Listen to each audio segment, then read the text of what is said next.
Das leis divinas ou naturais, leis de Deus.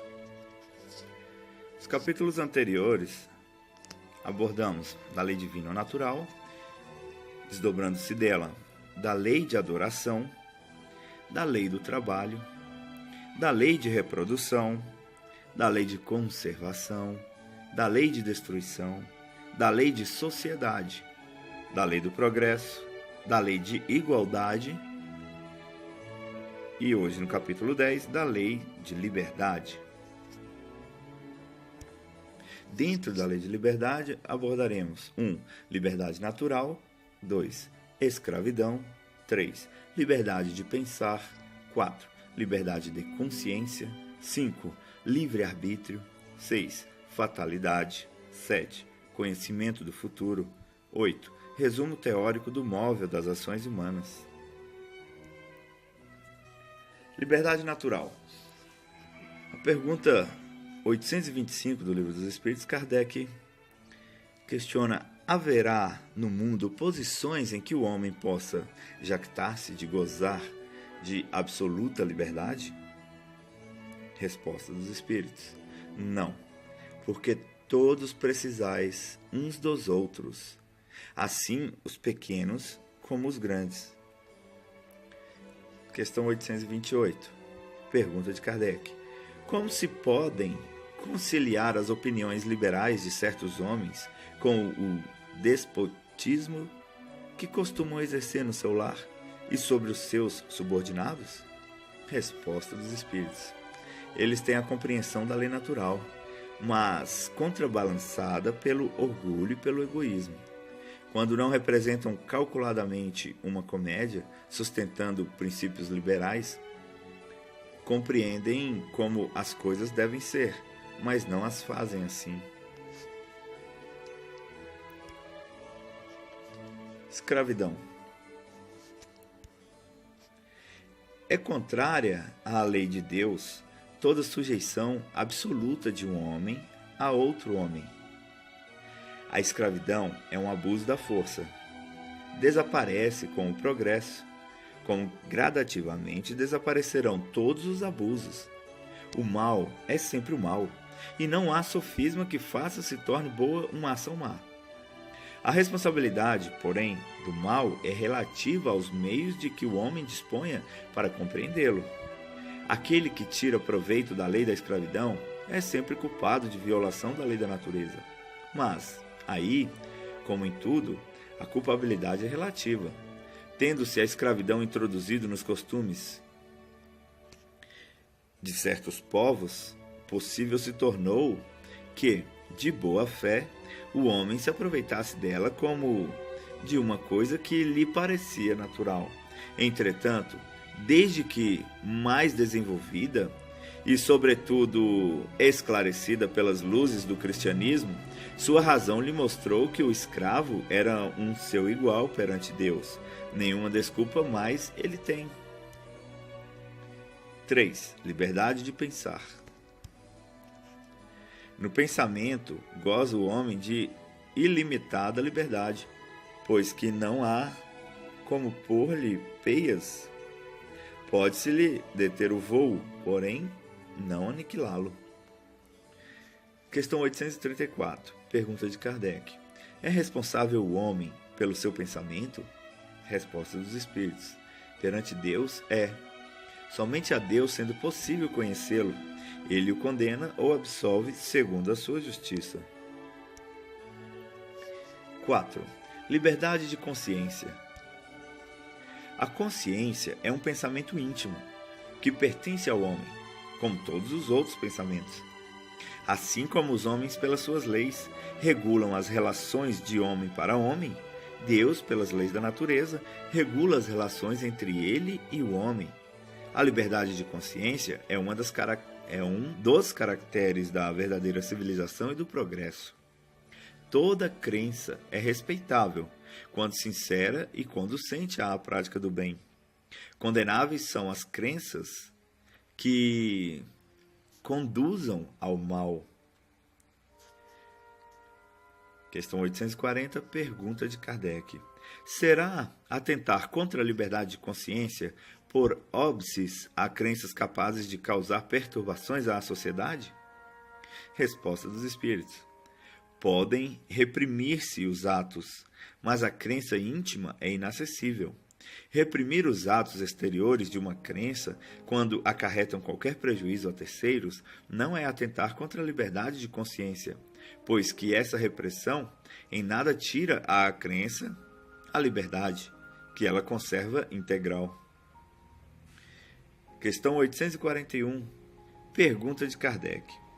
Para respeitar a liberdade de consciência, dever-se-á deixar que se propaguem doutrinas perniciosas, ou poder-se-á, sem atentar contra aquela liberdade, procurar trazer ao caminho da verdade os que se transviaram obedecendo a falsos princípios? Resposta dos Espíritos. Certamente que podeis e até deveis. Mas ensinai, a exemplo de Jesus, servindo-vos da brandura e da persuasão, e não da força. O que seria pior do que a crença daquele a quem desejaríeis convencer? Se alguma coisa se pode impor, é o bem e a fraternidade, mas não cremos que o melhor meio de fazê-los admitidos seja obrar com violência. A convicção não se impõe. 5. Livre-arbítrio. Pois que tem a liberdade de pensar, tem igualmente a de obrar. Sem o livre-arbítrio, o homem seria máquina. Estando seus pensamentos em concordância com o que a sua idade reclama, a criança aplica o seu livre-arbítrio àquilo que lhe é necessário. As predisposições instintivas são as do espírito antes de encarnar. Conforme seja este mais ou menos adiantado, elas podem arrastá-lo à prática de atos repreensíveis, no que será secundado pelos espíritos que simpatizam com essas disposições. Não há, porém, arrastamento irresistível, uma vez que se tenha a vontade de resistir. Lembrai-vos de que querer é poder. É inegável que sobre o espírito exerce influência a matéria, que pode embaraçar-lhe as manifestações. Daí vem que, nos mundos onde os corpos são menos materiais do que na Terra, as faculdades se desdobram mais livremente. Porém, o instrumento não dá a faculdade. Além disso, cumpre se distingam as faculdades morais das intelectuais.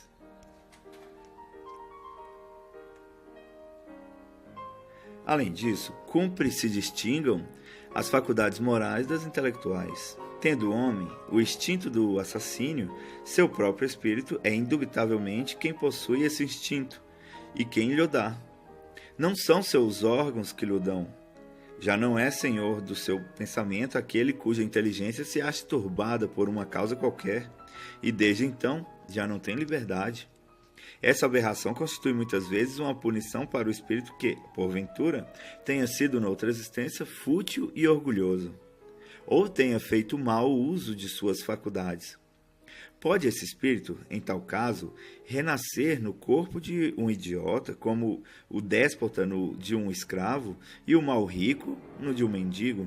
O espírito, porém, sofre por efeito desse constrangimento, de que tem perfeita consciência. Está aí a ação da matéria. 6. Fatalidade. A fatalidade existe unicamente pela escolha que o espírito fez ao encarnar desta ou daquela prova para sofrer. Escolhendo-a, instituiu para si uma espécie de destino, que é a consequência mesma da posição em que vem a achar-se colocado.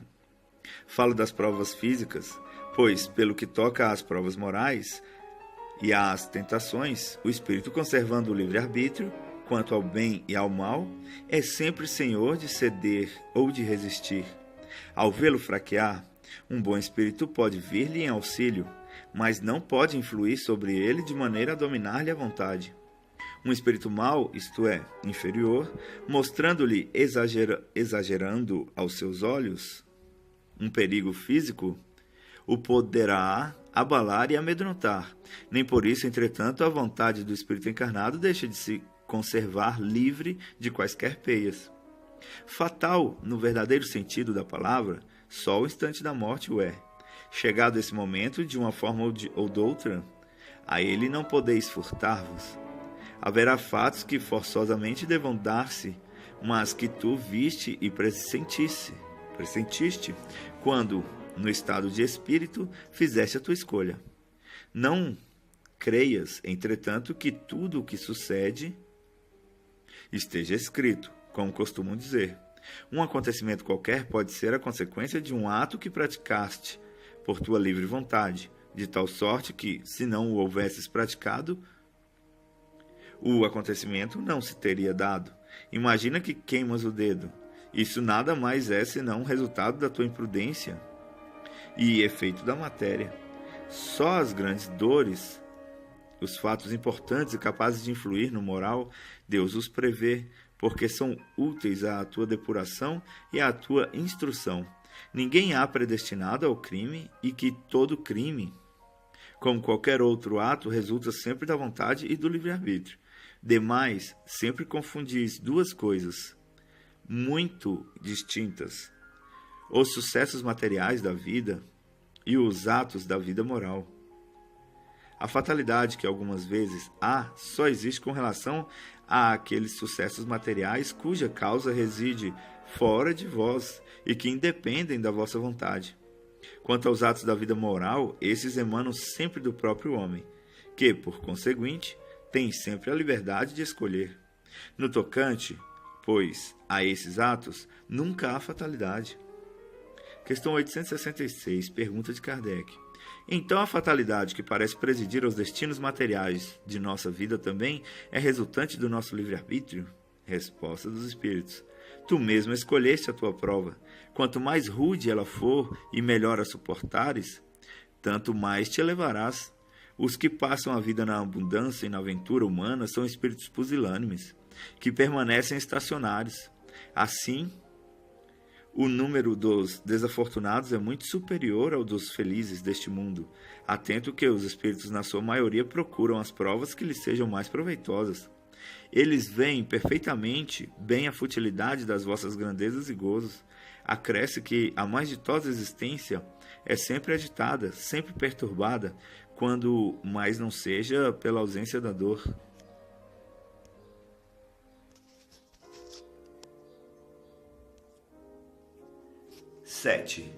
Conhecimento do futuro. Se o homem conhecesse o futuro, negligenciaria do presente e não obraria com a liberdade com que o faz, porque o dominaria a ideia de que, se uma coisa tem que acontecer, inútil será ocupar-se com ela, ou então procuraria obstar a que acontecesse.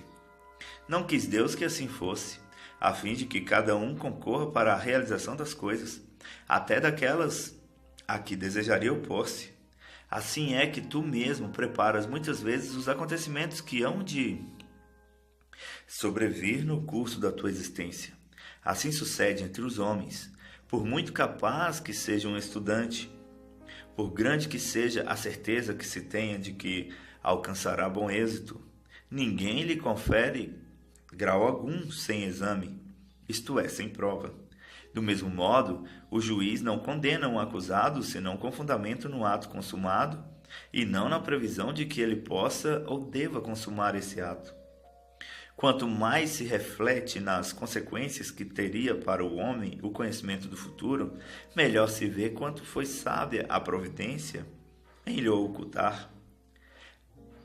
A certeza de um acontecimento venturoso o lançaria na inação, e de um acontecimento infeliz o encheria de desânimo. Em ambos os casos, suas forças ficariam paralisadas. Daí o não lhe ser mostrado o futuro, senão como meta que lhe cumpre atingir por seus esforços, mas ignorando os trâmites por que terá de passar para alcançá-la. O conhecimento de todos os incidentes da jornada lhe tolheria a iniciativa e o uso do livre-arbítrio. Ele se deixaria resvalar pelo declive fatal dos acontecimentos sem exercer suas faculdades. Quando o feliz êxito de uma coisa está assegurado, ninguém mais com ela se preocupa. 8. Resumo teórico do móvel das ações humanas.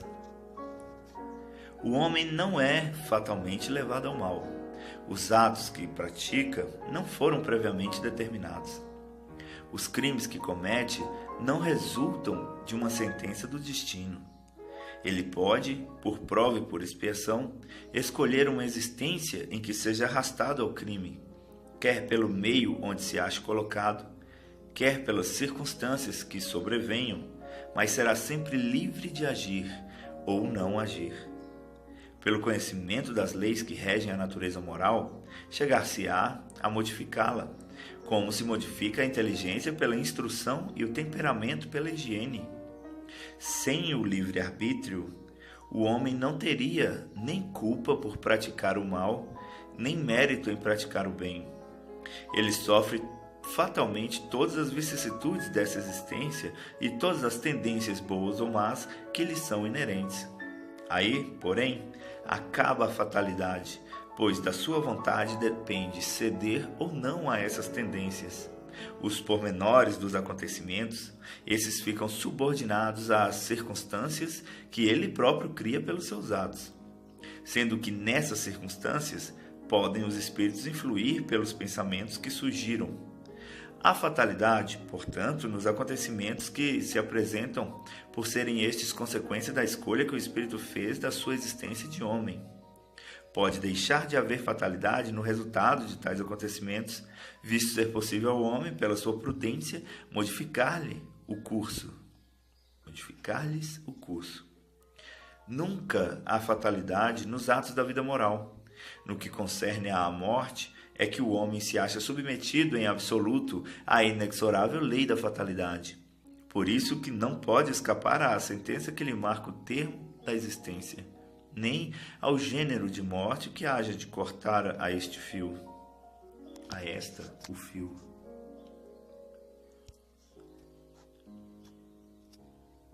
No próximo, estudaremos da lei de justiça, de amor e de caridade.